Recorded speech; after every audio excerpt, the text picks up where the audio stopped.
Hey guys, it's Cal from the Lighting Doctor here. I hope you guys enjoy this video with some more great landscape lighting tips. To learn more about landscape lighting, go and check out our website at lightingdoctor.ca, or if you want to see what a real quality landscape light should look like, go and check out our Try It Before You Buy It offer, where you can get a premium quality fixture at a discounted rate with your very own battery pack, so you can go and test out how that light's going to look and feel what a real premium quality light should look like. So go and check us out at lightingdoctor.ca, or go watch more videos on YouTube just by searching for the Lighting Doctor. Hey Ed, thanks for taking the time to send in the pictures. Really great property. I think you do some really cool things with your project here. So I'll give you a couple ideas. Primarily what I'll talk to you about though is the accent lights here, and then also some different path lights. There's two really popular path lights that we use. I think in your case, you're probably going to want to use these. The reason being, this is more of a standard one as opposed to the new modern look, but the 360 beam spread on these guys is what you're going to like. So if I look at your house, really great features to highlight for landscape lighting. So what I would definitely do is I would try and get those up lights that I just talked about. So these guys here up against the house in this location, and this location. And the way you want to do that is you don't want to, a lot of people try and put them too far back and shine them at the house and then you end up with this big hot spot. You're better off getting it fairly close, maybe 18 inches, 12 to 18 inches back from the house, and have it almost shining almost directly up. And actually, the more I look at this, you probably want to even balance it more so where you kind of have it under the window where it's shining up. You have one in the middle that's going up like this, and you have one going like this. And again, because you're putting it fairly close to the house, you don't have to worry about the glare in the window, because really what you're trying to do is catch the texturing of all the nice stonework you have here. So those three lights there would create a really nice balance. I would do the same thing on this side here with three lights, kind of in the same type of idea. Or if you wanted to keep the same effect that you have over here, you just have the two of them underneath both of the windows, have them shining up, and they would do a good job of getting to the second peak. I would kind of do the same on this side here, except I would have them more on the sides of the windows, kind of under the shutters here, because then it would really highlight the frame, the shutters, and then provide some nice light on here. The nice thing too, especially in this area, because you do have some lighter colors on the siding here, you're actually going to get a little bit of reflective light that will give you a little bit of light down in the garden bed, which is always nice, but the real effect is going to be on the house. And then the other thing I would do is I would probably try and highlight these two pillars in the back as well. So a couple things. One, here you're definitely going to notice a big dark spot if you don't. Even if you put some path and garden lights, which I'll talk about in a second, you're still going to kind of notice that you've got this lit up, you've got this lit up, and then you're going to notice a bit of a dark spot here. So to eliminate that, what you could do, and what we do a lot of times, is actually trying to get an accent light on this pillar kind of at the base just beside the walkway here, and then another one in the corner. And the reason I like doing that is because anytime you have the nice white trim, especially with these pillars, you get a lot of reflective light. The light hits the top, it almost looks like you have soffit lights. It makes the whole entryway really inviting and stand out. So it's definitely something I would do. And then with the light that you have here especially, I would put something in it called a Hex Baffle.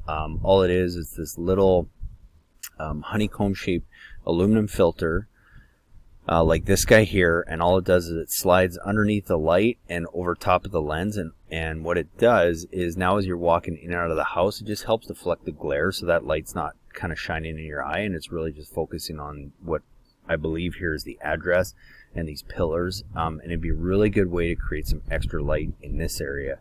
And then if you really want to take it to the next level, which most people won't do, but I think it would be simple enough to do in your case, and I'll show you some examples of what I'm talking about with those lights too, but in your case, the other thing I would do is I would try and light these second story peaks, because these lights here aren't really going to do anything here. So again, what you're going to find is you're going to have this lit up, now you've got this area lit up, and then you're going to find these two top areas are going to be dark, where it's a really good opportunity to get some accent lights up there and really make them stand out. And the way you do that, it's actually quite simple. It's just with these things here, it's called these gutter mounts. So basically this just fits right in the gutter and screws to the side of the house, and then the fixture actually screws into that as opposed to like a ground stake, and then you can go and direct it towards those second story peaks. So I would probably try and mount one here that shines up this way, and then I would probably try and mount another one up in this corner in the gutter that catches this top peak. And it's actually quite simple to get the wire up there. Usually what we do is we just drop the wire in the actual gutter in the east trough here, and then make the connection down in the ground. And then because all our connections are waterproof, you can actually just run it right inside the gutter, so you'll never see that. And because this one's over here, it looks like it'd be easy enough to just keep that going. Make your connections right in the gutter, hide them, mount those lights there, and have those 2 second-story peaks lit up. And then you weren't sure about the side of the house, but I'll tell you something I like doing here, and I'll show you an example of what I'm talking about. But so this is an example here where it's the side of the house, and obviously this one's higher than yours, so that's a benefit to you because you don't have to use as big of a light.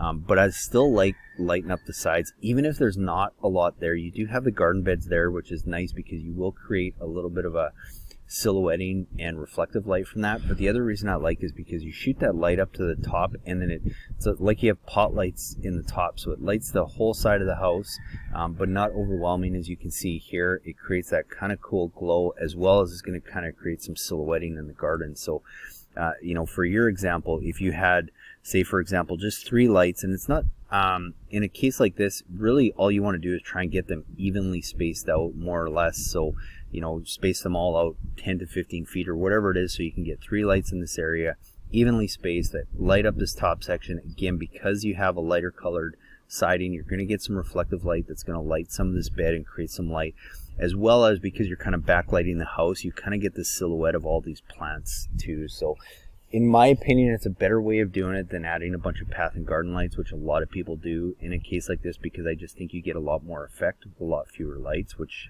helps save you money. So that's what I would probably do there. And you did mention some path and garden lights, and I do agree with you, and the only thing is just use them sparingly. I find that people often overuse path and garden lights, so what I probably would do is I like to stagger them whenever I'm going to use that in between wherever I have accent lights. So say I'm going to have an accent light here, here, and here.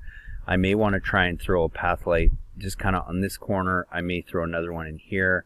I may throw one in here, and then I might want to try and get one in the corner here, and then another one here. And maybe 4 or 5 of those at the most. Keep it simple, keep them all on one side, I think would do a really good job. And then it just creates a second layer of light too. Not only does it light the walkway, but again, because those are like I talked about, the 360, which basically means, I mean, it's a mushroom cap, it's not rocket science, but it's going to light all around wherever you place that. And I apologize, my internet is really slow today. But basically it's going to throw a little bit of light back on the garden bed too, which is a nice added feature. So if you were to do that, you've got all the top sections lit up, you've got the side, and you've got this front of the house. So if I was to put a kit together for you, basically here's what it would look like: is 1, 2, 3 accent lights here, 2 more here, so you're 5, 6, 7, and then 8, 9 here, and then I would put 10, 11, 12, 3 on the side, and then I would put 2 more up here with gutter mounts. So you're really your 14 accent lights. And then I would say at most you want 6 path and garden lights. And keep in mind that you can easily, on the transformer that I'll recommend, you can easily fit all those lights. And if you find that down the road, say you wanted to add another path light here, you have your accent light here, you wanted to add another path light here, say you wanted to add another one here, and here and here, like I kind of talked about staggering, it's a good way to light the beds as well as have the house uplit.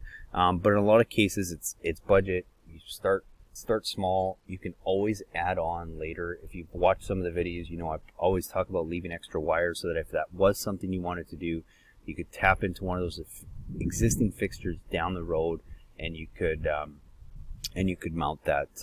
Mount those extra path lights if you wanted to. For your project, I'm not sure exactly where the transformer would go. I would imagine you either have an outlet somewhere in here, or somewhere along the side here. If you need to get wire underneath the sidewalk, it's actually quite simple. You can go to YouTube and you can just search lighting doctor tunnel under a sidewalk. But basically what it is you can go to Amazon, search bulb planter drill bit, and all it is a long drill bit that fits in any standard battery operated drill. And then all you have to do is just dig back a little bit, and then you just drill right underneath the sidewalk, and it's super easy. Very labor intensive. I don't know if that's a word, but it means a lot not a lot of work. So anyway, I'll put a kit together for you with everything you would need with that. If it makes sense, you have any questions, either way, just let me know, and then you can always just purchase right through the link, and usually ships across North America in 7 to 10 days, and free shipping is included. So if there's anything else I can help with, Ed, please do let me know. The last thing we're going to show you is how to connect your fixtures. So at every fixture you're going to have two connectors, and we use these BVS2 snap lock ones because they're gel filled, they keep the water out, and they easily snap down on the wires to keep them from pulling apart, which is important so that you're not having to go redo connections down the road. But basically the way this works is pretty simple. With low voltage direct burial cable, there is no positive and no negative charges, so it doesn't matter which two wires get connected, but you'll have your wire that comes into your fixture and then your wire that keeps going to the next fixture. All you have to do is take one wire from each of those and then one wire from your fixture, because you're gonna have two, and then you connect those together. So basically you just slide them into the ports,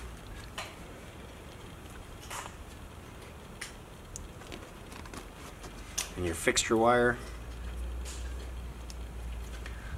snap them tight, and then those won't pull apart. And then you do the same thing for the other set of wires into the ports, your fixture wire, snap that down, and then that's it, your fixture's wired. And always, just for a little extra added measure, you probably don't need to, but just to be safe, I always throw a little electrical tape on the base just to help and really make sure those wires don't pull apart. Hey guys, I really hope you enjoyed that video presentation with some great tips and tools on how to go and properly and effectively light up your landscape. And be sure, if you want your own free consultation video, just send me an email at cal@lightingdoctor.ca with a few pictures of your property, and we'll get back to you with some really cool ideas and ways to go and effectively light your property. And be sure to watch the videos after this one for more tips on how to install landscape lighting, as well as how to light up your landscape the best way possible.